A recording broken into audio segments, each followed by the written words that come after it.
Hey everybody, it's Andrew with Bike Ariously here, and today we're doing a kind of a 4-month bike check. So I've done different things to the Hightower LT since we last did a bike check on it, so I was going to let you know kind of what some of the changes were and kind of what my first impressions are. And first off, I just want to say thanks for all that have stuck by, and even for the ones that have been new subscribers since then. I know the month of April has been a little bit slow. I took a pretty big fall at the beginning of April and actually have a confirmed AC separation. I don't know if you can see my awesome shoulder bump. So I'll be in the shoulder bump club for life. But I'm feeling pretty good now to where I think I can start riding on my test track, and so I'm gonna give it a shot on this bike and then start doing some more bike reviews. So I appreciate you all that have been sticking by, and we'll see more action on the channel, whether it's bike reviews or not. So, okay, so for those of you that don't know, this is my Hightower LT. This is a size XL. I am just about 6 foot with shoes on. Run about a 32-inch inseam. Haven't measured my arms, but I'd say they're average or shorter than average arms. And so let's talk about some differences first. So the biggest difference, obviously, if you couldn't tell, is I now have the DVO Diamond Boost fork. I am really loving this fork. I've had RockShox and Fox before, and for me, this fork does everything that I wanted to do right from the get-go. So really happy about that. Look out for some kind of 100-mile reviews and full reviews on this guy. Another setup change I did was tires. So I had a DHF 2.5 WT up front before and an Aggressor in the 2.3, and now I'm actually doing DHR2 front and back. So I'm running the Max Terra compound up front and the dual compound in the back, just a little for faster rolling and durability, both in the 2.4 WT, and they do run true to size. I do have a video review on those tires, and so with calipers they do measure at 2.4, actually just a little bit more as well. Another subtle difference is I went from a 35mm length stem, not the clamp size, so 35mm length from 50. So this being an XL, my last bike was an XL and ran a 50mm stem.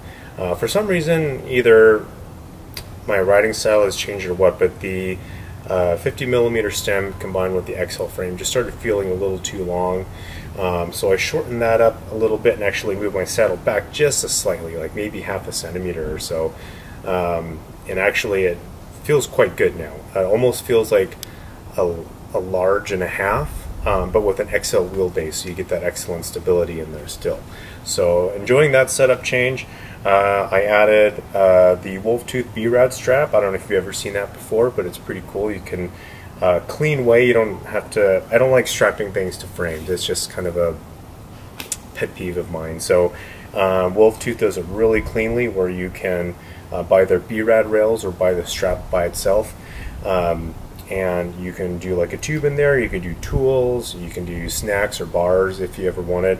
It'd probably get a little hot in the sun to do like bars maybe, but if it's a little bit cooler or shade, you could definitely do that. But other than that, those are pretty much all the changes. Everything else remains the same, so I have the X2. If any of you have the DVO Topaz on a Hightower, let me know what you think, because I've kind of been thinking about it, but then at the same time, I don't have a lot of reasons to get rid of the X2. But if I have a good enough reason to try it, let me know. Still running the Anvil bars, SRAM code, RSC brakes, RockShox reverb, 170mm length, and as you can tell, it is slammed on top of the collar. This combined with my SRAM XO cranks at 170mm length is about the perfect, it is, I think, the perfect pedal position for me. So Tioga Spider Outland saddle, really loving the Tioga saddles. If you've never tried one, you really should. I have the XO1 Eagle setup, Crank Brothers mallet pedals, and then I run Shimano rotors only because I didn't really think I needed to change those, but I don't necessarily objectively think they're better.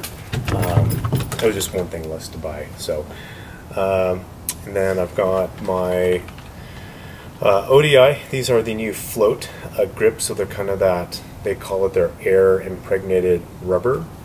So it's not a foam grip, but I'm really liking the slip-on kind of foam style grips. They're a little hassle to get on, but I think they're well worth it. I have the 1UP tool. Oh, so if you do run a DVO diamond, the 1UP EDC tool does fit inside there just fine. So just the little things. I have all mountain style frame protection everywhere, and stickers and all that jazz. So that's pretty much it for my bike check. And what's different, I'll do, if I have enough different, you know, by midsummer I'll do another one.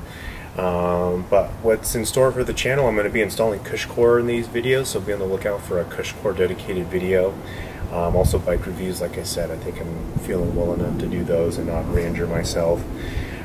So yeah, so just be prepared for more activity on the channel, and again, I appreciate all of you that have stayed, and for the new subscribers that have come on. We're almost to 1,000, so that'll be a pretty big milestone. So until next time, we'll see you guys later.